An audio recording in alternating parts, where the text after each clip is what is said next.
എൻ്റെ ഇത് വെച്ചിട്ട്, എൻ്റെ ഒരു പിക്ചർ വെച്ചിട്ട് ഒരു ഫേക്ക് പേജ്, അതിൽ ലാലേട്ടനെ പറ്റിയിട്ട്,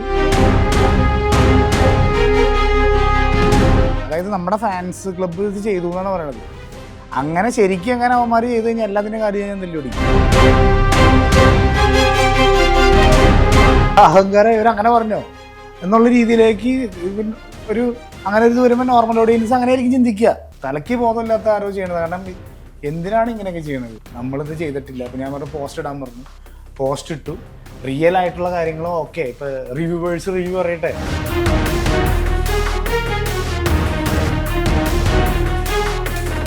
അപ്പോൾ ഞാൻ വർക്ക് ചെയ്ത സിനിമകളിൽ തന്നെ വലിയ ഹിറ്റായിട്ടുള്ള സിനിമകളുണ്ട്, പരാജയപ്പെട്ട സിനിമകളുണ്ട്. ഇപ്പോൾ ജഗദീഷ് ചേട്ടൻ ഇപ്പോൾ എൻ്റെ അടുത്ത് വന്നിട്ട് പറയാറുണ്ട്, അവിടെ ഇങ്ങനെ വന്നാൽ നന്നായിരിക്കും കുറച്ചുകൂടെ. ഇവരുടെ മുമ്പിലാണല്ലോ നമ്മളിരിക്കുന്നത്. ഒരു ആക്ഷൻ കട്ട് പറയുമ്പോൾ നമ്മളാൽ ഒന്നും സംഭവിക്കാൻ പാടില്ല. അപ്പോൾ അവരും പറഞ്ഞെന്താണെന്ന് വെച്ച് കഴിഞ്ഞാൽ ഇപ്പോൾ ആദ്യമായിട്ട് മലയാളത്തിലേക്ക് വരികയാണ്. അപ്പോൾ വരുന്ന ഒരു ഏരിയ ഡെബ്യൂ ഡയറക്ടർ എഴുതി വെച്ചേക്കുന്ന കഥയിൽ എത്രമാത്രം നൈറ്റ് ഷോട്ട്സ് ഉണ്ടോ അതൊക്കെ നമ്മൾ കൊടുത്തിട്ടുണ്ട്.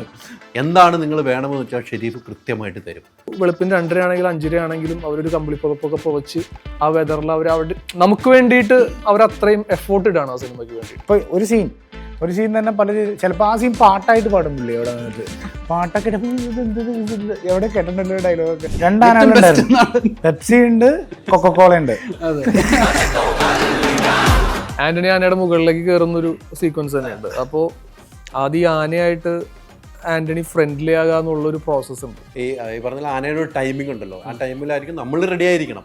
റെഡി ആയിരിക്കണം. ആനയുടെ ടൈമാണ്, അല്ലെങ്കിൽ നമ്മൾ വടിയാവും.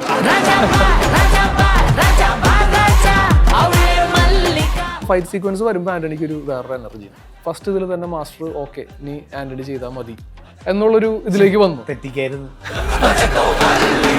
വീണ്ടും ഫൈറ്റിലേക്ക് തന്നെ പോകുന്ന ഒരു കാലഘട്ടത്തിലൂടെ ഇങ്ങനെ പോകുന്നു. ഇനി ഫൈറ്റ് മാസ്റ്റർ ആകാൻ വല്ല ആഗ്രഹമുണ്ട്? അതെന്ത് വർത്താനാ പറയണത്?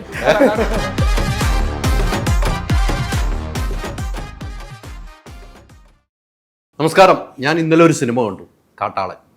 എനിക്ക് കാട്ടാളൻ കണ്ടപ്പോൾ തോന്നിയത്, എന്നെ സംബന്ധിച്ചോളം എനിക്ക് ഇഷ്ടപ്പെട്ടു. പക്ഷേ എന്തോക്കെ എവിടെയൊക്കെ നടക്കുന്നു. പക്ഷേ ഒരു കാര്യം പറയാം, മലയാള സിനിമയെ നശിപ്പിക്കുന്ന ആരുണ്ടെങ്കിലും അവർക്ക് ഒരു പാഠമായിരിക്കും കാട്ടാളൻ വരും ദിവസങ്ങളിൽ തെളിയിക്കാൻ പോകുന്നത്.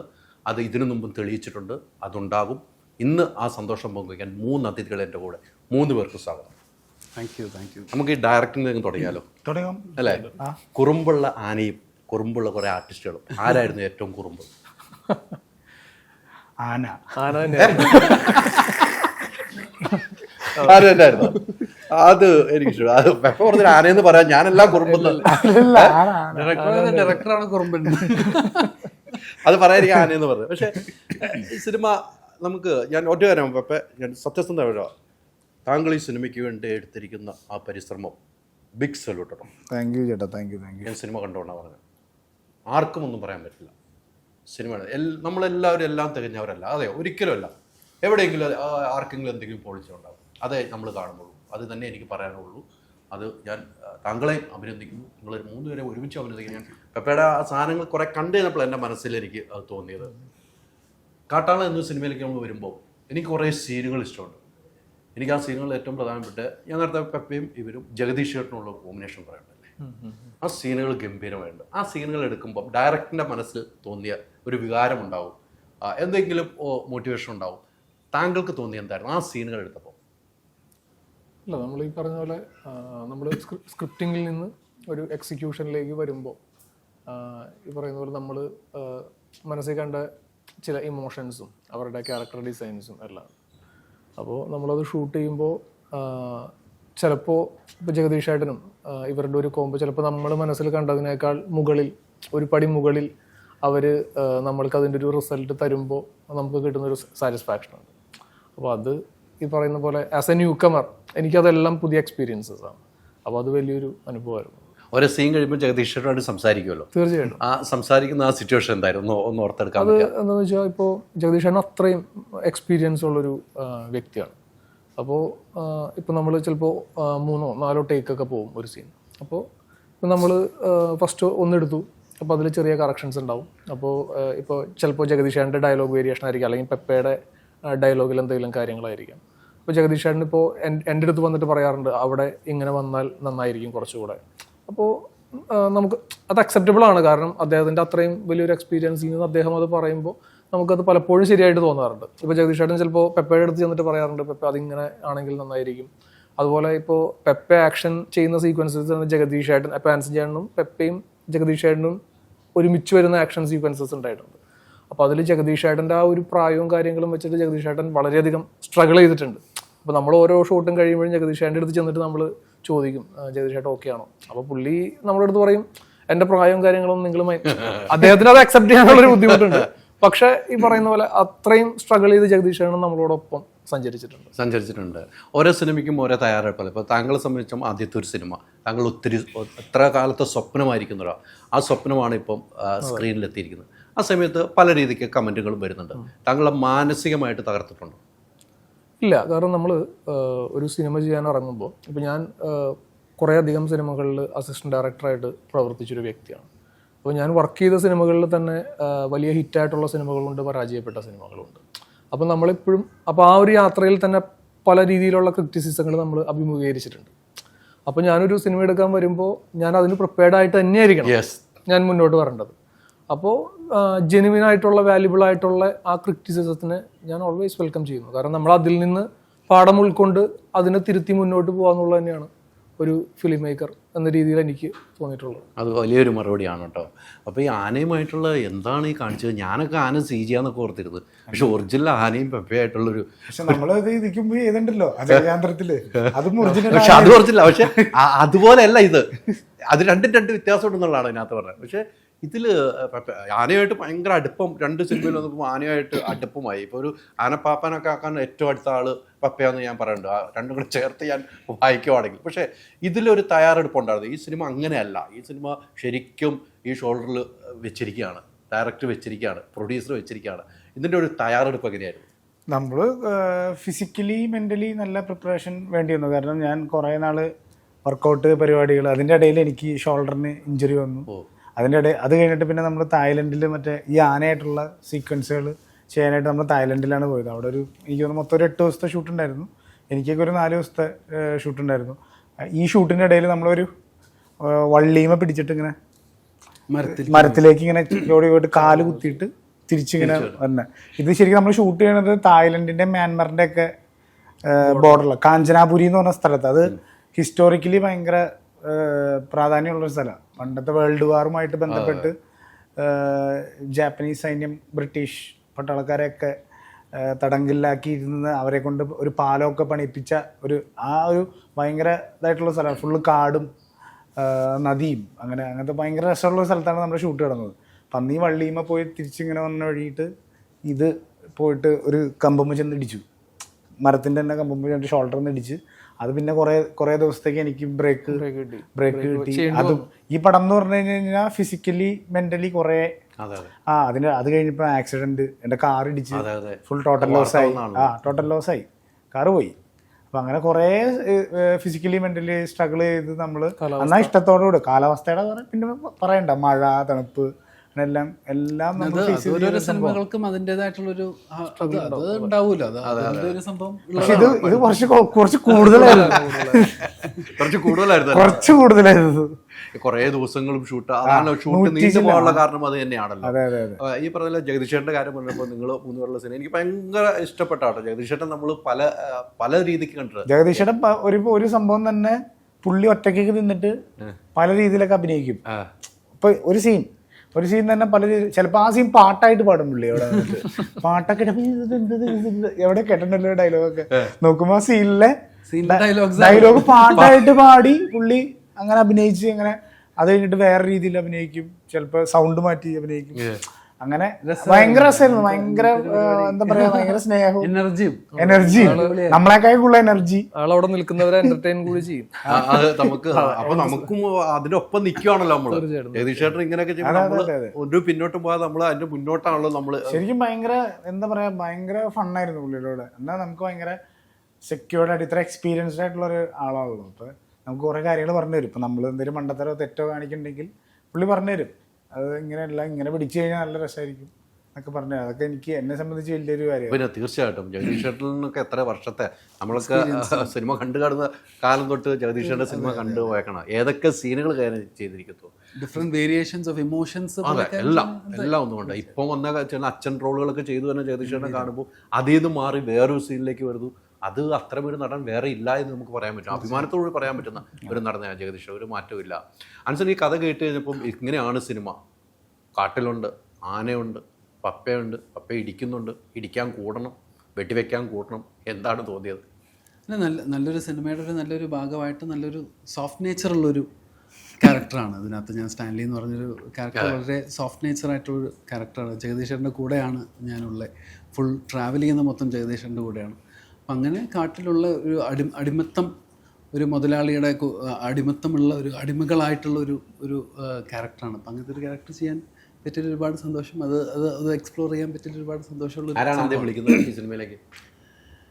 ഈ സിനിമയിലൂടെ നമ്മൾ കഥയൊക്കെ കേട്ട് കഴിഞ്ഞ് പിന്നെ പോളാണ് നമ്മളെ വിളിക്കുന്നത്. ഇങ്ങനത്തെ ഒരു പരിപാടി കാര്യങ്ങൾ ക്യാരക്ടേഴ്സൊക്കെ പറഞ്ഞ് ഇങ്ങനെ വിളിച്ചത് പോളാണ്. പോളുമായിട്ട് നേരത്തെ പരിചയം ഉണ്ടായിരുന്നോ? ഇല്ല, നമ്മൾ പ്രൊഡക്ഷൻ പരിപാടികളൊക്കെ ആയിട്ട് അങ്ങനെ സിനിമ വന്നു കഴിഞ്ഞപ്പോൾ അങ്ങനെ വിളിച്ചത് പോളാണ്. പോളാണ് വിളിച്ചല്ലേ? അത് കേട്ട് കഴിഞ്ഞപ്പോൾ നമ്മൾ പിന്നെ ഒന്നും നോക്കേണ്ട കാര്യമില്ല. അതെ തീർച്ചയായിട്ടും അതിൽ പോയി നമ്മൾ പെർഫോം ചെയ്യുക എന്നുള്ളത്. ആനയായിട്ട് അടുപ്പം നേരത്തെ ഉണ്ടായിരുന്നു ആദ്യത്തെ സിനിമയ്ക്ക്. ഹാൻസിന് നേരത്തെ അടുപ്പൊന്നുമില്ല. ഇല്ല, ഈ പടമാണ് നമുക്ക് ആനയായിട്ട് അടുപ്പം ഉണ്ടാക്കുന്നത്. അടിപൊളിയാണ്. ഞാൻ ആനയായിട്ടുള്ള അടുപ്പത്തിലുള്ള സീനിൽ ഞാനില്ല. എന്നാലും എല്ലാ സമയത്തും ആന ഉണ്ടല്ലോ അവിടെ. അവിടുത്തെ പരിപാടികളും കാര്യങ്ങളൊക്കെ നമുക്ക് അറിയാൻ പറ്റിയതും ആനയുടെ ഓരോരോ കാര്യങ്ങളൊക്കെ അറിയാൻ പറ്റിയതൊക്കെ ഒരുപാട് നമുക്ക് അതിൻ്റെ ഒരു നേച്ചർ മനസ്സിലാക്കാൻ പറ്റിയല്ലോ. ഏറ്റവും കൂടുതൽ ക്ഷമ വരുന്ന ആനയുടെ ഒരു ടൈമിംഗ് ഉണ്ടല്ലോ നമുക്ക്, അല്ലേ? ഡയറക്ടർ നല്ല ക്ഷമ വേണം. ആന കറക്റ്റ് ആണെങ്കിൽ നമുക്ക് ബാക്കി ചെയ്യാൻ പറ്റുള്ളൂ. ആന നല്ലൊരു നടനായിരുന്നു എന്നാണ് കേട്ടത്. പെപ്സി എന്ന് പറഞ്ഞാൽ രണ്ടാനുണ്ടായിരുന്നു. പെപ്സി ഉണ്ട്, കൊക്കക്കോള ഉണ്ട്. പെപ്സിയാണ് നമ്മുടെ അഭിനയിക്കുന്ന മെയിൻ ആന. അത് ഇപ്പൊ നമ്മളവിടെ ഷൂട്ട് ചെയ്യുന്ന സമയത്ത് അവിടെ ഒരു ഇതുണ്ട്, വലിയൊരു നദിയുണ്ട്. അപ്പൊ നദി കൂടെ ഈ തായ്ലൻഡ് ടൂറിസം ഭയങ്കര ഇമ്പോർട്ടന്റ്. അതിലെ വലിയ ഈ ബോട്ട് പോലത്തെ ഇതിനകത്ത് ആൾക്കാർ ഇങ്ങനെ ഡാൻസ് കളിച്ച് പോകുമ്പോൾ ആന കുറച്ച് കഴിയുമ്പോൾ നിന്നിട്ട് ഡാൻസ് കളിക്കും. ഇങ്ങനെയാണ് ആന ഡാൻസ് കളിക്കുക. അത് കാണുന്നത് അവൾക്ക് ഇതിനെന്താ തനക്ക് എന്തെങ്കിലും പറ്റിയ നോക്കുമ്പോൾ അപ്പുറത്തെ അവിടെ ഇങ്ങനെ ഡിസ്കോ ഡാൻസ് കളിച്ച് DJ ചെയ്ത് പോയിക്കൊണ്ടിരിക്കുമ്പോൾ ഇത് ഇവിടെ നിന്ന് തുമ്പിക്കൊക്കെ ഇങ്ങനെ അത്രയും ഭയങ്കര ഫ്രണ്ട്ലി ആയിട്ടുള്ള ഒരു ആനയാണ്. അഭിനയിച്ച ഒരു കഥാപാത്രമായി മാറി. പക്ഷെ അടിപൊളിയായിട്ട് പക്കാ പടപടാന്ന് ചെയ്യണ്ടായിരുന്നു. അത് കാരണം വേറെ ഏതോ വലിയ പടത്തിലൊക്കെ അഭിനയിച്ചിട്ടുണ്ടെന്ന്. ഓം ബാക്ക് എന്ന് പറഞ്ഞ സിനിമയിൽ അഭിനയിച്ചിട്ടുണ്ട്. ഈ പറഞ്ഞ ആനയുടെ ഒരു ടൈമിംഗ് ഉണ്ടല്ലോ, ആ ടൈമിലായിരിക്കും നമ്മൾ റെഡി ആയിരിക്കണം. റെഡി ആയിരിക്കണം. ആനയുടെ ടൈമാണ്, അല്ലെങ്കിൽ നമ്മൾ വടിയാവും. ആനയുടെ ടൈമില് നമ്മൾ റെഡി ആയില്ലെങ്കിൽ നമ്മൾ വടിയാവും. അത്ര സിമ്പിൾ. ഒരു തമ്പ് കിട്ടിയായിരിക്കും. ആന്റണി ആനയുടെ മുകളിലേക്ക് കയറുന്നൊരു സീക്വൻസ് ആണ്. അപ്പോ ആദ്യം ആനയായിട്ട് ആന്റണി ഫ്രണ്ട്ലി ആകാന്നുള്ളൊരു പ്രോസസ് ഉണ്ട്. ആനയുടെ അടുത്ത് ചെല്ലുക, അതിനെ ടച്ച് ചെയ്യുക, അത് ശർക്കര എന്തെങ്കിലും കൊടുക്കുക, കരിമ്പ് കൊടുക്കുക. അതെ, അതൊക്കെ വലിയൊരു പേഷ്യൻസ് വേണ്ട പ്രോസസ്സാണ്. നമ്മൾ ആന ആന്റണി ആയിട്ട് ഫ്രണ്ട്ലി ആകുന്നവരെ നമ്മൾ കാത്തിരിക്കണം. അത് എന്നിട്ട് സമയം പറയാൻ പറ്റില്ല. ഇല്ല. അപ്പൊ ആനയെ വരെ വളച്ചെടുത്ത് ആനയെ വളയ്ക്കാനും പെപ്പയ്ക്കറിയാം.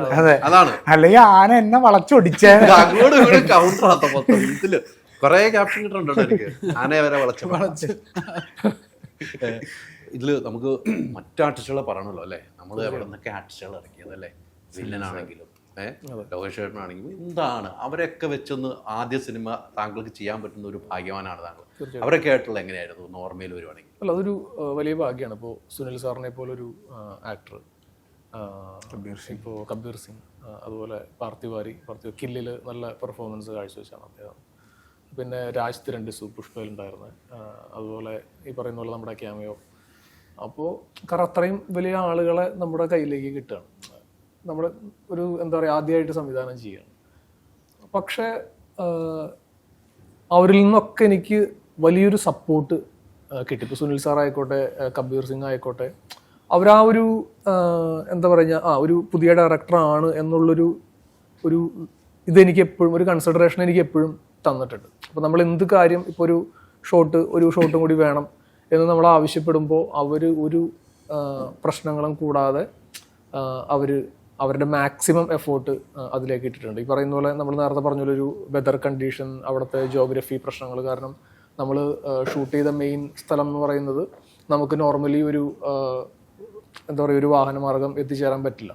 നമ്മൾ ഒരു സ്ഥലത്ത് വന്ന് അവിടെ നിന്ന് ഓഫ് റോഡ് ജീപ്പിൽ കയറി അവിടെ നിന്ന് ഒരു 1-2 കിലോമീറ്റർ എന്ന് പറഞ്ഞു കഴിഞ്ഞാൽ ഒരു 20 മിനിറ്റോളം സഞ്ചരിച്ചിട്ടാണ് ഈ ലൊക്കേഷനിൽ എത്തുന്നത്.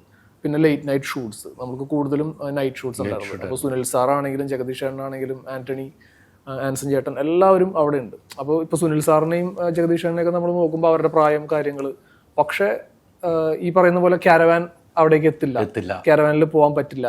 അപ്പോൾ അവർ അവിടെ വന്ന് ഇപ്പോൾ ഒരു വെളുപ്പിന് 2:30 ആണെങ്കിലും 5:30 ആണെങ്കിലും അവരൊരു കമ്പിളിപ്പൊക്കെ പുകച്ച് ആ വെതറിൽ അവർ അവിടെ നമുക്ക് വേണ്ടിയിട്ട് അവർ അത്രയും എഫേർട്ട് ഇടാണ് ആ സിനിമയ്ക്ക് വേണ്ടിയിട്ട്. അപ്പോൾ അത് എന്നെ സംബന്ധിച്ച് ഒരു വലിയ ഭാഗ്യവും ഒരു വലിയ അനുഗ്രഹമാണ്. അവരൊക്കെ നമ്മളൊരു ആക്ഷനും കട്ടും പറയുമ്പോൾ നമ്മുടെ മനസ്സിൽ ഇവരോടാണല്ലോ പറയുന്നത് ആ ഒരു ചിന്താഗതിയൊക്കെ ഉണ്ടായിരുന്നു. കാരണം നമ്മളിപ്പോൾ പുഷ്പ സിനിമ കാണുമ്പോൾ സുനിൽ സാറിന്റെ ക്യാരക്ടർ കണ്ട് നമ്മൾ ഇതായിട്ടുണ്ട്. അത്രയും ജഗദീഷ് ചേട്ടൻ അത്രയും എക്സ്പീരിയൻസ് ഉള്ള ഒരു ആക്ടർ, ഇപ്പോൾ കബീർ സിംഗ് വരുന്നു. അപ്പോൾ അതാ ഞാൻ പറഞ്ഞു, അത് എൻ്റെ ഒരു ഭാഗ്യമാണ്. കാരണം അത്രയും വലിയൊരു ഭാഗ്യമല്ലേ ഫസ്റ്റ് ഡെബ്യൂ ഡയറക്ടറിന്. ഡെബ്യൂ ഡയറക്ടർ എഴുതി വെച്ചേക്കുന്ന കഥയിൽ എത്രമാത്രം നൈറ്റ് ഷോട്ട്സ് ഉണ്ടോ അതൊക്കെ നമ്മൾ കൊടുത്തിട്ടുണ്ട്. പിന്നെ എന്തൊക്കെയാണ് ചൂണ്ടിക്കാണിച്ചേക്കുന്നത്, ഏതൊക്കെയും ആർട്ടിസ്റ്റ് വേണോ, എന്തൊക്കെയും ടെക്നീഷ്യൻസ് വേണോ, അല്ലെങ്കിൽ എന്തൊക്കെയും എക്യുപ്മെന്റ്സ് വേണോ, അതിന് വേണ്ടിയിട്ട് പ്രൊഡക്ഷന്റെ ഭാഗത്തു നിന്ന് നൽകിയൊരു സപ്പോർട്ട്. സിനിമയുടെ കാര്യത്തിൽ ഷെരീഫിനെ നമ്മൾ സമ്മതിച്ചോളൂ. തീർച്ചയായിട്ടും അതിന് ഒരു വിട്ടുവീഴ്ച ഉണ്ടാവും. പുള്ളിക്ക് എന്താണ് നിങ്ങൾ വേണമെന്ന് വെച്ചാൽ ഷെരീഫ് കൃത്യമായിട്ട് തരും. അതാണല്ലോ ഈ സിനിമയുടെ വലിപ്പം എന്ന കാര്യത്തിൽ സംശയം. ജ്യൂസ് വന്ന് ജ്യൂസ് കുടിക്കാം, കൊടുത്തോളൂ. കൊടുക്കും അല്ല കഴിഞ്ഞിട്ട് മതി, അവിടെ വെച്ചോ. നമുക്ക് നല്ല എൻഗേജഡ് ആയിട്ട് പോകുന്നുണ്ട്. അപ്പൊ അത് കഴിഞ്ഞിട്ട് പിടിക്കാം. ചെണ്ണ കുടിക്കണമെന്നുണ്ടല്ലേ? ജ്യൂസ് എനിക്ക് വേണമെന്നാണ് ഇവർ പറഞ്ഞത്. പക്ഷെ എനിക്ക് വേണ്ട പ്രഷർ ഇവരിപ്പോ കുടിക്കുന്നില്ല. ഇനി ഞാനത് കട്ട് ചെയ്യുന്നില്ല. ജ്യൂസിന്റെ ജ്യൂസ് കൊതിയൻ അല്ല, പറഞ്ഞ പോലെ അതൊരു ഭാഗ്യം തന്നെയാണ്. പക്ഷെ പെപ്പയെ സംബന്ധിച്ച് ഇവരൊക്കെ കൂടി അല്ലെ, ഇവരെല്ലാം ഉണ്ട്. പെപ്പയോടൊപ്പം ഇവരെല്ലാം കോമ്പിനേഷൻ ആണ്. ഇത്രയും വലിയ ആർട്ടിസ്റ്റുകളുടെ കൂടെയൊക്കെയാണ് നമ്മൾ കണ്ടത്. ഇപ്പോൾ പുഷ്പയുടെ കാര്യമൊക്കെ പറയുമ്പോൾ നമ്മുടെ മനസ്സിൽ ഓടിയെത്തോടെ ആ സീൻ ഇപ്പോൾ നമ്മുടെ കണ്ണിന് മുമ്പിൽ വരികയാണ്. ഇവരോടൊപ്പം നിൽക്കുമ്പോൾ നമുക്ക് ഇവരുടെ മുമ്പിലാണല്ലോ നമ്മളിരിക്കുന്നത്. ഒരു ആക്ഷൻ കട്ട് പറയുമ്പോൾ നമ്മളാൽ ഒന്നും സംഭവിക്കാൻ പാടില്ല. ആ ഒരു ടെൻഷൻ ഉണ്ടായിരുന്നു മനസ്സിൽ? ഇല്ല, അങ്ങനത്തെ ടെൻഷൻ ഉണ്ടായിരുന്നില്ല. അങ്ങനെ ഒരു കാരണം എല്ലാവരും ഭയങ്കര ഫ്രണ്ട്ലി ആയി. ഭയങ്കര ഞാനൊക്കെ വിചാരിച്ചു, ആദ്യം അങ്ങനെ വിചാരിച്ചു. ഇപ്പൊ പറഞ്ഞ നമ്മുടെ ഭാഗത്തുനിന്ന് അങ്ങനെ ഒന്നും സംഭവിക്കില്ല, സംഭവം നമ്മൾ ഭയങ്കര കെയർഫുൾ ആയിരിക്കണം. പിന്നെയാണ് മനസ്സിലായത് ഇവരൊക്കെ നമ്മളെക്കാളുള്ള ഭയങ്കര എന്താ പറയാ ഭയങ്കര ഭയങ്കര ഈസി ആയിട്ടുള്ള ആൾക്കാരായിട്ട്. ഭയങ്കര കമ്പനി കോമഡി അത്രയും ഡൗൺ ടു എർത്ത് ആയിട്ടുള്ള ആളുകളാണ്. അവരുടെ അടുത്ത് അവരുടെ ചെയ്തു വെച്ച സിനിമകളെ കുറിച്ചൊക്കെ നിങ്ങൾ സംസാരിച്ചിട്ടുണ്ടാവുമല്ലോ. അങ്ങനെ ഒരു സംഭവം എന്തായാലും ഓർത്തെടുക്കുവാണെങ്കിൽ നമ്മള് പുഷ്പയുടെ കാര്യങ്ങള് എന്താണ് പറഞ്ഞത്? പിന്നെ പുള്ളി സുനിൽ സാർ ഏറ്റവും കൂടുതൽ പറഞ്ഞ പുള്ളി പണ്ട് ഡാൻസ് അസിസ്റ്റന്റ് കൊറിയോഗ്രാഫർ. അപ്പൊ പുള്ളിയുടെ പണ്ടത്തെ സിനിമകളിലെ ഇതൊക്കെ കാണിച്ചു തരും. ഡാൻസിന്റെ പരിപാടി, സിക്സ് പാക്ക് ഒക്കെ ആയിട്ട് പുള്ളി മറ്റേ പ്രത്യേകതരം സ്റ്റെപ്പ് ഒക്കെ ഇട്ടിട്ട് ഏതോ വിദേശത്തൊക്കെ പോയി ഷൂട്ട് ചെയ്തിട്ടുണ്ട്, ഏതോ പാട്ടൊക്കെ അതിന്റെ ഇതൊക്കെ കാണിച്ചു തന്നിട്ടുണ്ട്. അവിടെയും കൗണ്ടർ ജഗദീഷേട്ടൻ ഉണ്ടാവും ചിലപ്പോ. ജഗദീഷേട്ടനുണ്ട്, എല്ലാവരും ഉണ്ടാവും. എല്ലാവരും കൂടി അല്ല, എനിക്ക് പറഞ്ഞിട്ടെ നമ്മൾ പഴയ കാലം ഓർമ്മയാണ്. അവിടെ ക്യാരവാൻ പോകുന്നില്ല, രാത്രി തണുപ്പത്ത് കമ്പിളി ഒഴിച്ചിരിക്കുക വെച്ചാൽ അത് വേറൊരു കൂട്ടായ്മയാണ്. സിനിമയ്ക്ക് വേണ്ട ഏറ്റവും വേണ്ട അത്യാവശ്യ സാധനമാണ്. ഇപ്പോൾ നമുക്ക് ക്യാരവാൻ വേണം, ഈ ഫോട്ടോയും ഇതൊക്കെ ഉള്ളത് എന്തായാലും വേണമെന്നുള്ള ഒരു തർക്കമില്ല. പക്ഷെ അവിടെ അങ്ങനെ ഇരിക്കുമ്പോൾ ഉണ്ടാകുന്ന സുഖമുണ്ടല്ലോ, ഇവർക്ക് പരസ്പരം അടുത്ത സീനെ കുറിച്ച് സംസാരിക്കാൻ പറ്റും. അതൊക്കെ എല്ലാ സിനിമയിലും കിട്ടണമെന്നില്ല. നമ്മളൊരു സീൻ കഴിഞ്ഞ് ചിലപ്പോൾ നേരെ ക്യാരവാനിലേക്ക് പോകും. അത് നമ്മുടെ സൗകര്യമല്ല. നമ്മൾ നിന്നാൽ ഇതാണ് ഉണ്ടാകുന്നത്. ഇപ്പം മൊബൈൽ ഫോട്ടോ ഉണ്ട്, എന്ത് വേണമെങ്കിൽ എടുക്കാവുന്ന സാഹചര്യമാണ്. അതുകൊണ്ടാണ് നമ്മൾ പോകുന്നത്. അപ്പോൾ നിങ്ങൾക്ക് കുറേ കാര്യങ്ങൾ ആ സമയത്ത് സംസാരിക്കാം. പണ്ടത്തെ കാര്യം സംസാരിക്കാം, അടുത്ത നമ്മുടെ ഡയലോഗിനെ കുറിച്ച് സംസാരിക്കാം. അതൊക്കെ ഒരു ഭയങ്കര ഈസി ആയിരുന്നല്ലോ അല്ലേ?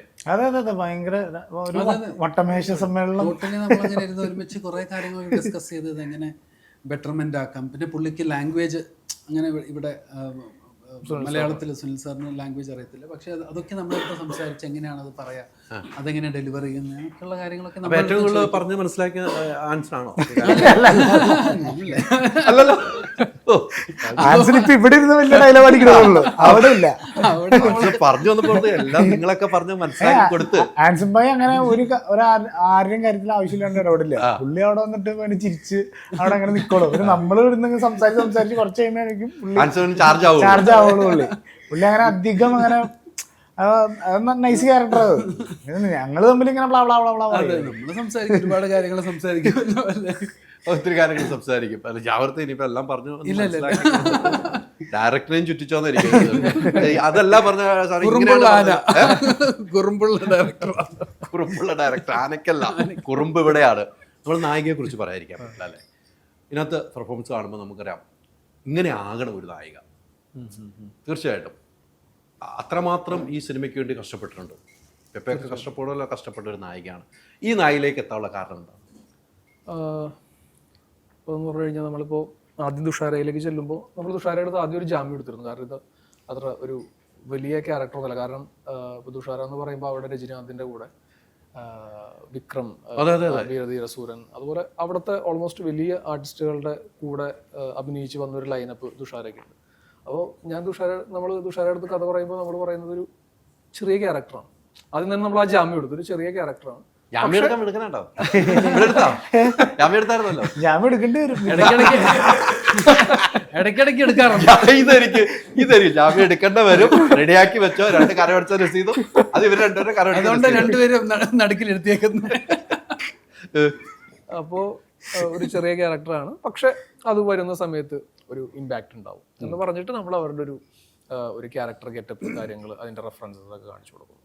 അപ്പോൾ അവരും പറഞ്ഞെന്താണെന്ന് വെച്ച് കഴിഞ്ഞാൽ ഇപ്പോൾ ആദ്യമായിട്ട് മലയാളത്തിലേക്ക് വരികയാണ്. അപ്പോൾ വരുന്ന ഒരു ഏരിയ ഇമ്പാക്റ്റ്ഫുൾ ആക്കാൻ ശ്രമിക്കുക. പിന്നെ ഇതുവരെ ചെയ്തതിൽ നിന്ന് കുറച്ച് ഡിഫറെൻ്റ് ആയിട്ടൊരു ക്യാരക്ടർ. അപ്പോൾ ആ ഒരു ഇത് തന്നെയാണ് അവർ അതിന് യെസ് പറയാൻ കാരണം. പിന്നീട് അവർ വന്നു, ഈ പറയുന്ന പോലെ ആന്റണി ആയിട്ടായിരുന്നു കൂടുതലും കോമ്പിനേഷൻ. അപ്പോൾ അത് നല്ല രീതിയിൽ തന്നെ അവർ എന്ന് പറഞ്ഞു കഴിഞ്ഞാൽ അത്രയും പെർഫോമൻസ് ഓറിയന്റഡ് ആയിട്ടുള്ള ഒരു ആക്ടറാണ്. അപ്പോൾ അവർ നമ്മൾ എക്സ്പെക്ട് ചെയ്തേക്കാൾ മുകളിൽ അവർ തരും എന്നുള്ളതിൽ നമുക്ക് യാതൊരു അല്ല അതൊരു മുകളിൽ തന്നിട്ടുണ്ട്, ഇല്ലാതെ പറ്റില്ല. അത് തന്നെ ഞാൻ പറയാം. നിങ്ങൾ രണ്ടുപേരും അതിൻ്റെ തയ്യാറെടുപ്പ് വലുതായിരുന്നു. ഇത് വലുതെന്നല്ല, സിനിമയെ ഇഷ്ടപ്പെടുന്നു, ആ ക്യാരക്ടർ ഇഷ്ടപ്പെടുന്നു, അതാണല്ലോ ഏറ്റവും വലിയ. അല്ല പണമല്ല അവിടെ, സിനിമയെ ഇഷ്ടപ്പെടുന്നുണ്ടല്ലോ അവർ ആ വേഷത്തിൽ വന്നത്. നിങ്ങൾ കുറേ കാര്യങ്ങൾ ഷെയർ ചെയ്യുക. അവരുടെ പഴയ സിനിമ കഥകളൊക്കെ അന്ന് നായികയായിട്ട് സംസാരിച്ച് എന്തെങ്കിലും ഓർമ്മയിലുണ്ടോ ആ ലൊക്കേഷനിലെ കഥകളിൽ? എക്സ്പീരിയൻസ് പറയും. നമ്മള് മെയിനായിട്ട് ചോദിച്ചത് രജനി സാറിന്റെ കൂടെ അഭിനയിച്ചിട്ടുണ്ടായിരുന്ന എക്സ്പീരിയൻസ്, വിക്രം സാറിന്റെ കൂടെ എങ്ങനെയാണ്, അതെല്ലാം ഷെയർ ചെയ്യും. ആള് ഭയങ്കര സിമ്പിൾ ആയിട്ടുള്ള ഒരാളാണ്. പപ്പയെ കുറിച്ച് എന്താ പറഞ്ഞു കൊടുത്തത്? എന്നെ പറ്റിയാ? എന്നെ പറ്റി ഞാനെന്ത് പറയാനാ? ഇവരാരും പറയില്ല, മനസ്സിലാക്കിയോ? ഒന്നും പറയില്ല. അങ്ങനെയല്ല, നല്ല ഈ സിനിമ ഒന്നും പറയുന്നത് ഞാൻ വിശ്വസിക്കുന്നില്ല. ഒന്നും പറഞ്ഞു കൊടുത്തില്ലല്ലോ. ചിലപ്പോ ആൻസംബായിക്കായിരിക്കും കണക്ഷൻ, കാരണം ആൻസംബായി ചെന്നൈയിലാണല്ലോ, നമ്മളൊക്കെ ഇവിടെ കിടക്കണല്ലോ. അവിടെ തുഷാര പറയും ഞാൻ രജനി സാറിന്റെ കൂടെ അഭിനയിച്ചിട്ടുണ്ട്. അപ്പൊ നമ്മൾ ഇവിടെ ഞാൻ മമ്മൂക്കയുടെ കൂടെ അഭിനയിച്ചിട്ടുണ്ട്. അങ്ങനെ അടി അടിക്കാനുണ്ടല്ലേ? പിന്നെ പറയണമല്ലോ, അതാണല്ലോ. എന്നാലും പപ്പയെ കുറിച്ച് പറഞ്ഞിട്ടില്ല. ഇല്ലില്ല, ബുദ്ധിമാനാണ്, മൊത്തത്തിലൊരു ബുദ്ധിമാനാന്ന് എനിക്കറിയാം. അതിന് യാതൊരു മാറ്റവും ഇല്ല. ഈയിടെയായിട്ട് ബുദ്ധിജീവിലൊക്കെ ഒത്തിരി കൂടിയിട്ടുണ്ട്. ഗ്ലാമറും എല്ലാത്തിലും വ്യത്യാസമുണ്ട്. തണുപ്പ് അവിടെ പോയി നല്ല നല്ല ഫുഡൊക്കെ ഷൂട്ടിംഗ് നിന്ന് നൈറ്റൊക്കെ ആണല്ലോ. നൈറ്റാണ്, കുഴപ്പമില്ല. തണുപ്പ് പരിപ്പ് പരിപാടികളൊക്കെ ആയിട്ട്. പിന്നെ അവിടെയും വാഗമണിലും നമുക്ക് കുറേ ദിവസത്തെ ഷൂട്ടുണ്ടായിരുന്നു. കാട്ടിൽ തന്നെയായിരുന്നു നമുക്ക് കുറേ ദിവസം ഷൂട്ടും. നമുക്ക് വാഗമണിൽ തന്നെയായിരുന്നു നമ്മൾ ഷൂട്ട് ചെയ്തുകൊണ്ടിരുന്നത്. അപ്പോൾ അതും ഒരു രസമായിരുന്നു. അങ്ങനത്തെ ഒരു ടെറൈനിൽ നമ്മൾ അവിടെ പോയി കുറേ കാലം നിൽക്കുക. അവിടെ പോയി ആ ഒരു ലൊക്കേഷനിൽ തന്നെ നമ്മൾ 65 ദിവസത്തോളം അവിടെ തന്നെയായിരുന്നു. 65 ദിവസം സെറ്റ് ഇട്ടിട്ട് നമ്മൾ ഷൂട്ട് ചെയ്തതാണ്. നമുക്ക് ഒത്തിരി CG വർക്കൊന്നും വേണ്ട. അങ്ങനെ ഒന്ന് തീരുമാനിക്കാനുള്ള ഒരു കാരണം അത് പ്രൊഡ്യൂസറും നിങ്ങളും ആയിട്ടായിരിക്കും ആദ്യം തീരുമാനിക്കുന്നത്. പപ്പയും അതിനകത്ത് ഇൻവോൾവ് ആണ്. ഞാനത് ചെയ്തോളാം, എനിക്ക് ഡൂപ്പുകൾ പോലും വേണ്ട എന്ന് പറയാനും ഒരു ആർട്ടിസ്റ്റ് തയ്യാറാണ്. അങ്ങനെ ഒരു തീരുമാനം എടുക്കാനുള്ള കാരണം ഉണ്ടാവുമല്ലോ. അല്ല, അങ്ങനെയുള്ളൊരു തീരുമാനം എടുക്കാനുള്ള കാരണം എന്ന് പറഞ്ഞു കഴിഞ്ഞാൽ ഇപ്പോൾ അതിലെ ഫൈറ്റ് സീക്വൻസസ് നമുക്കറിയാം. കാരണം ഒരു ഡ്യൂപ്പിനെ വെച്ചിട്ട് ഫൈറ്റ് ചെയ്ത് പിന്നെ നമ്മളത് VFXിലേക്ക് പോകുമ്പോൾ നമ്മളും പല സിനിമകളിൽ കണ്ടിട്ടുണ്ട്. ഇപ്പോൾ VFXിൻ്റെ ഒരു ഇതിലേക്ക് വരുമ്പോൾ അതിന് ഒരു VFX ടേക്കിങ്ങിനുള്ളൊരു ടൈം എന്ന് പറയുന്ന ഒരു ടൈം പ്രോസസ്സ് അതിൻ്റെ ഒരു 100% ക്വാളിറ്റിയിലേക്ക് വരണമെങ്കിൽ ഒരു വലിയ ടൈം വേണം. അപ്പോൾ നമുക്ക് അത്രയും ഇപ്പം നമ്മുടെ ഒരു സിനിമാ പരിമിതി വെച്ചിട്ട് നമുക്ക് അത്രയും ടൈമൊന്നും VFXിലേക്ക് സ്പെൻഡ് ചെയ്യാനുള്ളൊരു ഇതില്ല. അപ്പോൾ പിന്നെ നമ്മൾ നോക്കുമ്പോൾ പെപ്പെ ചെയ്തു വന്ന സിനിമകൾ അങ്കമാലി ഡയറീസ് മുതൽ പെപ്പെ ചെയ്തു വന്ന സിനിമകളിലെല്ലാം പെപ്പെ തന്നെയാണ് ആക്ഷൻ ചെയ്തിരിക്കുന്നത്. ആക്ഷൻ ഫ്ലെക്സിബിലിറ്റി എന്നൊരു കാര്യത്തിൽ നമുക്ക് വേറെ ഡൗട്ടേ ഉണ്ടായിരുന്നില്ല. അപ്പോൾ അത് ഫസ്റ്റ് ആക്ഷൻ സീക്വൻസ് നമ്മൾ ഷൂട്ട് ചെയ്യുമ്പോഴും പെപ്പെ തന്നെ കംപ്ലീറ്റ് ചെയ്തു. എന്ന് പറഞ്ഞു കഴിഞ്ഞാൽ തായ്ലൻഡിൽ എലഫന്റ് ഫൈറ്റിന്റെ സീക്വൻസസ് ആണ് നമ്മൾ ആദ്യം ഷൂട്ട് ചെയ്തത്. ആദ്യം ചെയ്തത് അതാണല്ലേ? അപ്പൊ പെപ്പെ നേരത്തെ പറഞ്ഞ പോലെ ആ റോപ്പിൽ കെട്ടിയ തൂങ്ങി ആടിയിട്ട് ആ മരത്തിൽ പോയിട്ട് അവിടെ നിന്ന് കിക്ക് ചെയ്ത് ബാക്ക് വരുന്ന സീക്വൻസ് ആണ് പെപ്പെ ആദ്യം ചെയ്തത്. അപ്പൊ ഫസ്റ്റ് അത് ഡ്യൂപ്പിനെ വെച്ചിട്ട് മാസ്റ്റർ അവിടെ ഷൂട്ട് ചെയ്തു. മാസ്റ്റർ ഷൂട്ട് ചെയ്തിട്ട് അവർ ജസ്റ്റ് അതിന്റെ റോപ്പും അതിന്റെ മൂവ്മെന്റ്സും കാര്യങ്ങളൊക്കെ നോക്കിയിട്ട് അപ്പൊ മാസ്റ്റർക്ക് പെപ്പെ ഇതിനു മുമ്പ് ചെയ്ത പടങ്ങളുടെ ഒരു അത്രയുള്ള ഒരു ഗ്രാഹ്യമില്ല ഏതൊക്കെയാണ്. അപ്പൊ ഞാൻ മാസ്റ്ററിന്റെ അടുത്ത് ഒന്ന് പറഞ്ഞു, മാസ്റ്റർ പെപ്പേനെ വെച്ചിട്ട് ഒന്ന് ചെയ്യിച്ച് നോക്കാം എന്നുള്ള രീതിയിൽ പറഞ്ഞു. കുറെ ആക്ഷൻസ് ചെയ്തിട്ടുള്ള ഒരാളാണെന്ന് പറഞ്ഞിട്ട് മാസ്റ്റർ ആന്റണീനെ വെച്ചിട്ട് അത് ചെയ്തു. ഫസ്റ്റ് ഇതിൽ തന്നെ മാസ്റ്റർ ഓക്കെ നീ ആന്റണി ചെയ്താൽ മതി എന്നുള്ളൊരു ഇതിലേക്ക് വന്നു. തെറ്റിക്കായിരുന്നു, ആ വീടില്ലായിരുന്നു. അല്ല, കാരണം അവർക്ക് ബോധ്യപ്പെട്ടു. ആന്റണീനെ ഫസ്റ്റ് ടൈം അത് ചെയ്യിച്ചപ്പോൾ തന്നെ അവർക്ക് ബോധ്യപ്പെട്ടു Antony is flexible for that. ആ ഒരു സാധനം അവർക്ക് കിട്ടി. അതൊരു ഫൈറ്റ് എന്ന് വെച്ചാൽ ഒരു ടൈമിംഗ് ആണ് അല്ലേ? ടൈമിംഗ് മാറി കഴിഞ്ഞാൽ പണി കിട്ടും. തീർന്നു പോകുന്ന സംഭവമുള്ള ഫൈറ്റിങ്. പക്ഷേ അതൊരു ധൈര്യമാണല്ലേ, നമുക്ക് തന്നെ ചെയ്യാം എന്ന് പറഞ്ഞു. മമ്മൂക്ക ഇപ്പോഴും പറയുമല്ലോ അത്. മമ്മൂക്കായി ലാലേട്ടും പറയുന്നത് എനിക്ക് ഡൂപ്പ് വേണ്ട എന്ന് പറയുന്ന ആ ഒരു അത് നമ്മൾ ആലോചിക്കേണ്ടതാണ്. അവരുടെ ഒരു ധൈര്യമാണത്. ആ ധൈര്യമാണ് ഇപ്പൊക്കെ കിട്ടിയിരിക്കുന്നത്. പിന്നെ അത് ഫൈറ്റ് സീക്വൻസസ് വരുമ്പോൾ ആന്റണിക്ക് കുറച്ചും കൂടി ഒരു ഊർജ്ജം കയറും. അത് ഓട്ടോമാറ്റിക്കലി ഇപ്പൊ നമ്മള് നോർമൽ സീൻ എടുക്കുന്നതും ഫൈറ്റും വരുമ്പോൾ ആന്റണിയുടെ എനർജി ലെവൽ ഒന്ന് വേറെ. അതെന്ത് വർത്താനാ പറയണേ? അല്ല, കാരണം എനർജി അത്രയും പറയല്ലെന്ന്. കാരണം എന്താന്ന് വെച്ചാൽ നമ്മള് ഇപ്പോ ഇന്റർവെൽ ഫൈറ്റ് ഷൂട്ട് ചെയ്തപ്പോ തന്നെ നമ്മൾ ഷൂട്ട് ചെയ്തത് ഈ പറയുന്ന പോലെ വാഗമണിൽ തന്നെ വേറൊരു നമ്മൾ അതുവരെ ഷൂട്ട് ചെയ്ത ഒരു ഏരിയയിലല്ല, വേറൊരു ഏരിയയില. അപ്പോൾ അവിടെ കാറ്റും മഴയും മഞ്ഞും ഒക്കെ ഭയങ്കര പ്രശ്നമായിരുന്നു. ഞാനൊക്കെ തന്നെ വലിയൊരു ജാക്കറ്റ്, എല്ലാവരും തന്നെ സ്വെറ്ററും ജാക്കറ്റ് ഇട്ട് നിൽക്കുന്നത്. നമുക്ക് ആ സമയത്ത് ഇവർക്ക് ആന്റണിക്ക് മാറ്റണം. ആന്റണി ഇടാൻ പറ്റില്ല. അതെ. അപ്പോ പക്ഷെ ഈ പറയുന്ന പോലെ ഒരു ഫൈറ്റ് ആയതുകൊണ്ട് തന്നെ ആന്റണി അവിടെ വെച്ചൊരു ഒരു ലൗഡ് സ്പീക്കറും കൊണ്ട് അവിടെ വെച്ച് ആ മഞ്ഞത്തിരുന്ന് പാട്ടും കേട്ട് ഫൈറ്റും ചെയ്ത്. അപ്പൊ എന്ന് പറഞ്ഞാൽ ഫൈറ്റ് സീക്വൻസ് വരുമ്പോൾ ആന്റണിക്ക് ഒരു വേറൊരു എനർജി ഉണ്ട്. ആ ഡിഫറൻസ് നമ്മുടെ എല്ലാ സീക്വൻസിലും അതാണല്ലോ ഈ സിനിമയിൽ നമ്മൾ കാണുന്നത്. തീർച്ചയായിട്ടും ആന്റണിയുടെ എല്ലാ സിനിമകളിലും നമ്മളത് കണ്ടിട്ടുണ്ട്. ചെയ്തു വെച്ചിട്ട് എല്ലാ സിനിമയിലും ആ ക്യാമറയ്ക്ക് മുന്നിൽ ആള് വേറെയാണ്. അത് അതിൻ്റെ ഉള്ള പരിശ്രമം അതിനുള്ള ഇഷ്ടമാണ്. അങ്ങനെയാണെങ്കിൽ നമുക്ക് ചെയ്യാൻ പറ്റുള്ളൂ. മടിയനായൊന്നും നടക്കില്ലല്ലോ. അത് തന്നെയാണ് എൻ്റെ സത്യം. പക്ഷേ ഈ പെപ്പയെ സംബന്ധിച്ച് ഇപ്പോൾ ആക്ഷൻ്റെ കാര്യങ്ങൾ പറയുമ്പോൾ ചെയ്തു വെച്ച സിനിമകളെല്ലാം ഒന്നിനൊന്നും മെച്ചമായിട്ട് വന്നേക്കാണ്. വീണ്ടും ഫൈറ്റിലേക്ക് തന്നെ പോകുന്ന ഒരു കാലഘട്ടത്തിലൂടെ ഇങ്ങനെ പോകുന്നു. ഇനി ഫൈറ്റ് മാസ്റ്റർ ആകാൻ വല്ല ആഗ്രഹമുണ്ടോ? ഫൈറ്റ് മാസ്റ്റർ അല്ല, ഡാൻസ് മാസ്റ്റർ. ഡാൻസ് മാസ്റ്റർ അതെന്താണ് ഡാൻസ് മാസ്റ്ററിലേക്ക് പോകുന്നത്? അല്ല, നമ്മൾ ചേഞ്ച് പിടിക്കണമല്ലോ. ഒരു വെറൈറ്റി ആരാണ് ആഗ്രഹിക്കുന്നത്? ഇപ്പൊ ഡിസ്കോ ചെയ്യുന്നത്. അതുകൊണ്ടല്ലേ ഞാൻ ചില ആളുകളുണ്ടല്ലോ അതൊക്കെ അത് പറ്റി പിടിക്കാൻ നല്ലതാണ്. പിടിക്കണത് നല്ലതാ. അല്ല, നമ്മൾ അതിലേക്ക് മാത്രം തളക്കല്ല അല്ലേ? ചില ആളുകൾ നമ്മൾ അതിലേക്ക് മാത്രം ഫോക്കസ് ചെയ്ത് പോകല്ലോ. ഷെരീഫിനെ കുറിച്ച് നേരത്തെ പറഞ്ഞു. എൻ്റെ നല്ല അടുത്ത ഫ്രണ്ടാണ്. ഞാൻ എല്ലാ കാലത്തും ഫോണിൽ വിളിച്ചാൽ ഒരു റിങ്ങിനല്ലേ തിരിച്ചു വിളിക്കുന്ന ആളെ എടുത്ത് എല്ലാം നമുക്ക് ഒരുക്കി തരുവാണ് അല്ലേ? ഷെരീഫ് എല്ലാം ഒരുക്കി തന്നതാണ്. ഈ സിനിമയെ സംബന്ധിച്ചോളം എനിക്ക് ഒരു 2 സീരിയസ് ക്വസ്റ്റ്യൻ. ഇപ്പം പെപ്പയുടെ കുറിച്ച് ഒരു ഫേക്ക് ന്യൂസ് വന്നു. അതെ, അത് അപ്പം തന്നെ അത് കറക്റ്റായിട്ട് ഇൻസ്റ്റയിൽ ഇട്ടുണ്ട്. അത് ഒരു നമ്മളെ തല്ലിക്കുന്ന രീതിയിലേക്കുള്ള വാർത്തയാണ്. അത് കണ്ടപ്പോൾ എന്താണ് തോന്നിയത്? അത് കണ്ടു കഴിഞ്ഞപ്പോൾ എനിക്ക് ആദ്യം ഭയങ്കര വിഷമമായി. കാരണം എന്താണെന്ന് വെച്ച് കഴിഞ്ഞാൽ നമ്മളെ ഏറ്റവും കൂടുതൽ റെസ്പെക്റ്റ് ചെയ്യുന്ന, അല്ലെങ്കിൽ നമ്മൾ ചെറുപ്പത്തിൽ ഏറ്റവും കൂടുതൽ പടങ്ങൾ കണ്ട് നമ്മളെ ഏറ്റവും കൂടുതൽ ആരാധിക്കുന്ന ഒരാളെ പറ്റിയിട്ട് എൻ്റെ ഇത് വെച്ചിട്ട്, എൻ്റെ ഒരു പിക്ചർ വെച്ചിട്ട് ഒരു ഫേക്ക് പേജ് അതിൽ ലാലേട്ടനെ പറ്റിയിട്ട് മോശമായിട്ട് എഴുതിയേക്കണം. ഇപ്പം റീസെൻ്റായിട്ട് ഇറങ്ങിയ ദൃശ്യം 3യെ പറ്റിയിട്ട് മോശമായിട്ട് എഴുതിയേക്കണം. ഇത് കണ്ടപ്പോൾ എനിക്ക് ഭയങ്കര സങ്കടമായി. കാരണം ഏതെങ്കിലും വിവരമുള്ളവന്മാർ ഇത് ചെയ്യൂ? നമ്മൾ ഇത്രയും, അതായത് നമ്മുടെ ഫാൻസ് ക്ലബ്ബ് ഇത് ചെയ്തു എന്നാണ് പറയണത്. അങ്ങനെ ശരിക്കും അങ്ങനെ അവന്മാർ ചെയ്ത് കഴിഞ്ഞാൽ എല്ലാത്തിൻ്റെ കാര്യം ഞാൻ തല്ലി പിടിക്കും. ഒരിക്കലും ചെയ്യില്ല. കാരണം വിവരമുള്ള ആരും ചെയ്യില്ല. ഭയങ്കര എന്താ പറയുക, ബ്ലണ്ടറാണത്. എനിക്ക് ഭയങ്കര വിഷമമായി ആദ്യം. അത് കഴിഞ്ഞ് പിന്നെ ദേഷ്യം വന്നു. അപ്പം അത് കഴിഞ്ഞിട്ട് നമ്മൾ ലാലേട്ടൻ ഫാൻസിലെ അവരായിട്ട് നമ്മൾ സംസാരിച്ച് അവർക്കിത് മനസ്സിലായി ഇതിൻ്റെ റിയാലിറ്റി. കാരണം അവർ ചെക്ക് ചെയ്ത് കഴിയുമ്പോൾ ഇങ്ങനെ ഒരു പേജേ ഇല്ല. ഇത് മനഃപൂർവ്വം ആരോ ചെയ്യണതാണ്. ഇത് അത് ഏതോ ഇത് തലയ്ക്ക് ബോധമില്ലാത്ത ആരോ ചെയ്യണത്. കാരണം എന്തിനാണ് ഇങ്ങനെയൊക്കെ ചെയ്യണത്? ഭയങ്കര മോശമല്ലേ? അപ്പം ഞാൻ അങ്ങനെ ലാലേട്ടനെ പറ്റി പറഞ്ഞു എന്നുള്ള രീതിയിലാണ് പുറത്തേക്ക് ന്യൂസ് വരാം. അതെ. അത് നമുക്ക് ഏറ്റവും കൂടുതൽ ഇഷ്ടപ്പെട്ട ഒരാളെ പറ്റിയിട്ട് നമ്മൾ അങ്ങനെ പറഞ്ഞു എന്ന് പറഞ്ഞിട്ട് ഒരിക്കൽ പോലും സംഭവിക്കാത്തൊരു കാര്യം ഞാൻ ചെയ്തു എന്ന് പറഞ്ഞ രീതിയിൽ വരാണ്. എനിക്കത് കണ്ടപ്പോൾ തന്നെ എനിക്ക് ഭയങ്കര വിഷമമായി. ഞാൻ അപ്പം തന്നെ ലാലേട്ടൻ ഫാൻസിൽ അവരെ ആയിട്ട് കോൺടാക്ട് ചെയ്യാൻ പറഞ്ഞു. നമ്മളിത് ചെയ്തിട്ടില്ല. അപ്പം ഞാൻ പറഞ്ഞു പോസ്റ്റ് ഇടാൻ പറഞ്ഞു. പോസ്റ്റ് ഇട്ടു. ഇത് മാത്രമല്ല, ഇതേപോലെ വേറെ കുറേ സംഭവങ്ങളൊക്കെ എന്തൊക്കെയോ കിടന്ന് കറങ്ങുന്നുണ്ട്. ഞാൻ പറയണത് എന്തിനാണ് വെറുതെ ഈ ഒരു സിനിമ ഇറങ്ങുമ്പോൾ ഇങ്ങനത്തെ പരിപാടികൾ ചെയ്യണേ? റിയൽ ആയിട്ടുള്ള കാര്യങ്ങളോ ഓക്കെ, ഇപ്പം റിവ്യൂവേഴ്സ് റിവ്യൂ പറയട്ടെ, അത് അവർക്ക് അതിനുള്ള അഭിപ്രായ സ്വാതന്ത്ര്യം ഉണ്ട്. പക്ഷെ ഈ വ്യക്തിഹത്യ വ്യക്തിഹത്യ ചെയ്യണത് ഇത് ഈ പറഞ്ഞ പോലെ ഫോട്ടോ ആട്ടുംകൂട്ടത്തില് ചെന്നായ മറ്റേ ആടിന്റെ വേഷം ഇട്ടിട്ട് വന്ന് ആടുകളെ പിടിച്ചിട്ടണ പോലത്തെ ഒരു പരിപാടി. അത് ഭയങ്കര അതിപ്പോ ആന്റണിയുടെ ഫോട്ടോ വെച്ചിട്ട് പോസ്റ്റ് ഇടുന്നു.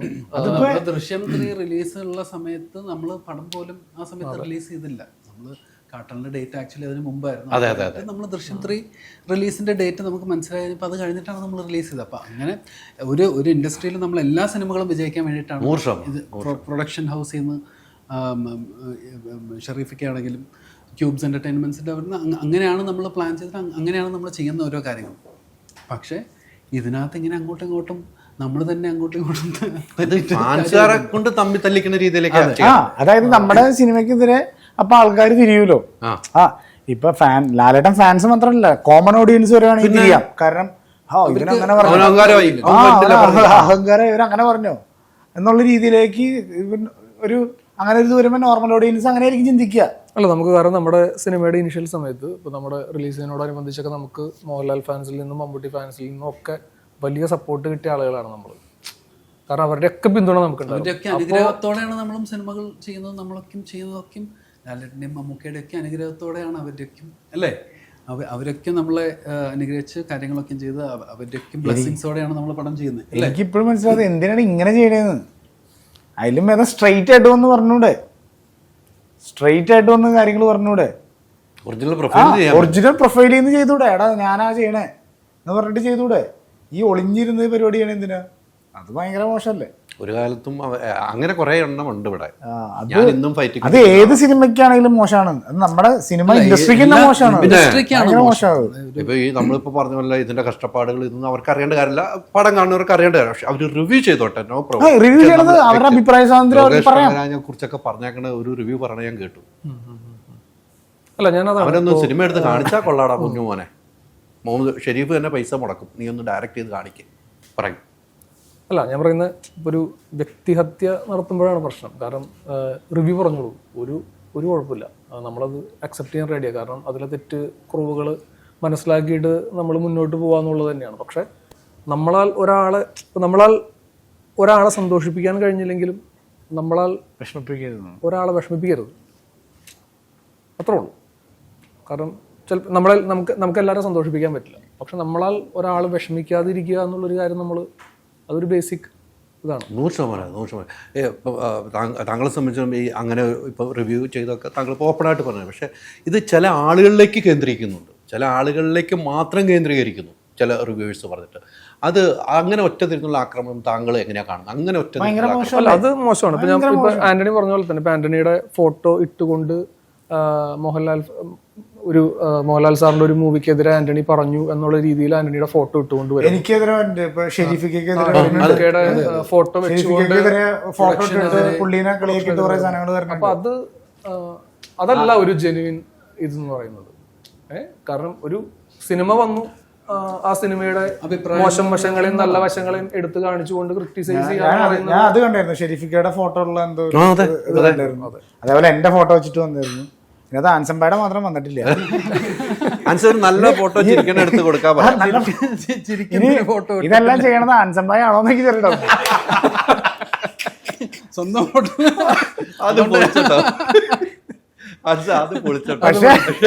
പക്ഷെ ഇതിപ്പോ ഏത് തെണ്ടി ചെയ്യണാണെങ്കിലും വളരെ മോശം, ഭയങ്കര മോശം. അത് പറയാതിരിക്കാൻ പറ്റില്ല. അതിപ്പോ അങ്ങനെ ചെയ്യാൻ പാടില്ല. അത് പടം മോശമാണെങ്കിൽ മോശമാണെന്ന് തന്നെ പറഞ്ഞോ, അല്ലെങ്കിൽ പോസ്റ്റ് ഇട്ടോ, ഡയറക്റ്റ്ലി പോസ്റ്റ് ഇട്ടോ. അല്ലാണ്ട് ഒരാളെ മാത്രം കേന്ദ്രീകരിച്ച് ഒരാളെ മാത്രം മോശമായിട്ട് പറയുന്ന ആ പ്രവണത നമ്മുടെ സിനിമയ്ക്കോ അല്ലെങ്കിൽ ഒരു മനുഷ്യൻ എന്നുള്ള ഒരു ഇതിൽ തന്നെ അത് തെറ്റായിട്ടുള്ളൊരു കാര്യമാണ്. നമ്മൾ അങ്ങനെ കേന്ദ്രീകരിച്ച് ഒരാളെ മാത്രം അറ്റാക്ക് ചെയ്യണതും ഭയങ്കര തെറ്റായിട്ടുള്ളൊരു കാര്യമാണ്. നമ്മളെല്ലാവരും എന്തിനാ നമ്മൾ ഇപ്പൊ ചേട്ടൻ ഈ ജോലി ചെയ്യണ എന്തിനാ?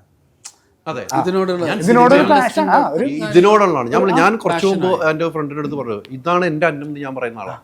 ഞാൻ സിനിമയെ ഇഷ്ടപ്പെടുന്നു, ഞാൻ സിനിമ കൊണ്ടാണ്. അത് ആ ഇഷ്ടം കൊണ്ടല്ലേ ചെയ്യണേ, നമ്മൾ ആ ഇഷ്ടം കൊണ്ടല്ലേ ചെയ്യണേ. അപ്പൊ നമുക്ക് അതിനെ തകർക്കുന്ന എന്ത് പ്രവണതയും ഇപ്പൊ ഞാനോ പോളോ അല്ലെങ്കിൽ അൻസംബായോ ചേട്ടനോ ചെയ്താൽ പോലും തെറ്റാണ്. അതൊരിക്കലും അംഗീകരിക്കാൻ പാടില്ല. അത് ഉള്ളത് പറയാം ഇവർക്ക്. അല്ല, അഭിപ്രായം പറയാം. ഇപ്പൊ അഭിപ്രായ സ്വാതന്ത്ര്യമുള്ള സ്ഥലം. ഞാൻ പറയട്ടെ, ഒരു പടം കണ്ടു, ഇപ്പൊ പടം കണ്ടു, എനിക്ക് ഇഷ്ടപ്പെട്ടില്ല.